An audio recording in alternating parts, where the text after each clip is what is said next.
how have you seen the environment or the climate change during your lifetime?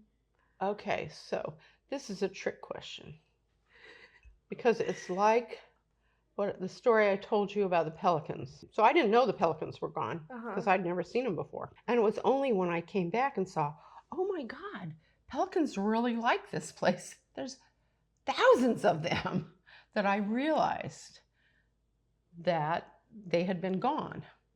And of course, it was a good story because we vanished in DDT. And so this was a recovery. So, you know, when I read Merchants of Doubt and realized how they had been lying and obfuscating and hiring, you know, doing fake science and harassing people. So it hasn't been easy to be a climate scientist until we got to the point where, you know, 15 years ago, we could say, guess what? 98% of all scientists agree.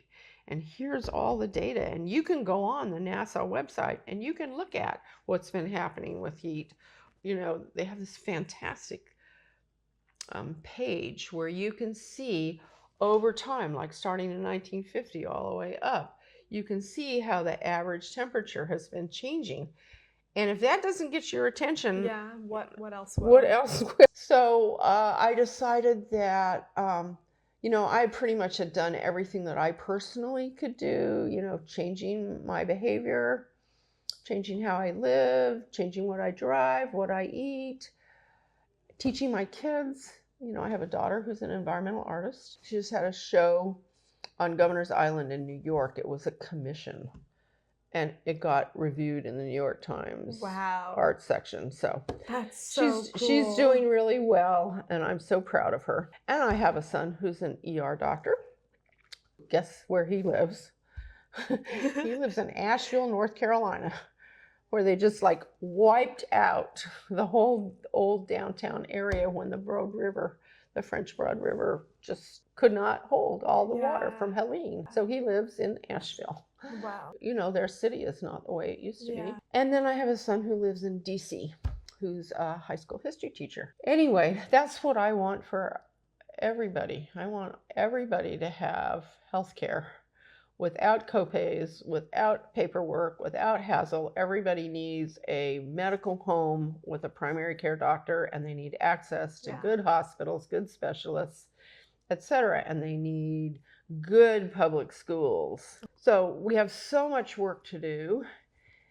So right now, I'm just trying to focus on working locally because the people who are going to protect us in the next 4 years are Democratic governors of blue states and local Democratic mayors in those blue dots everywhere else. And I want young people especially to know and to not give up and not say, oh, it's too big and I can't have any impact and my vote doesn't count.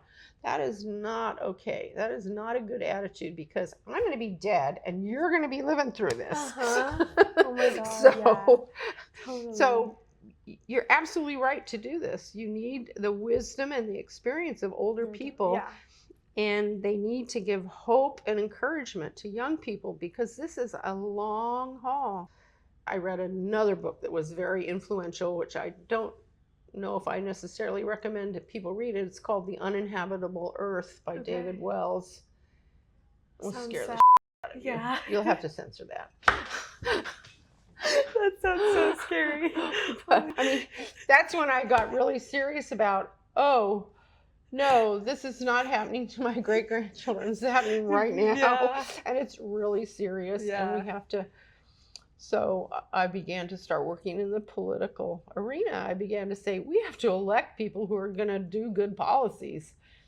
So for the last, I mean, ever since 2017, I've been working with, you know, it's my huddle group.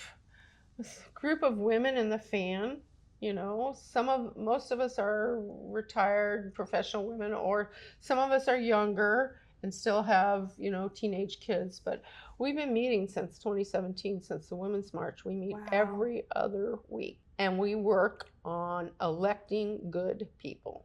We worked this year to interview all 5 of the mayoral candidates, and then we worked, to raise money for them. One thing my whole life has been guided by is think global, work local.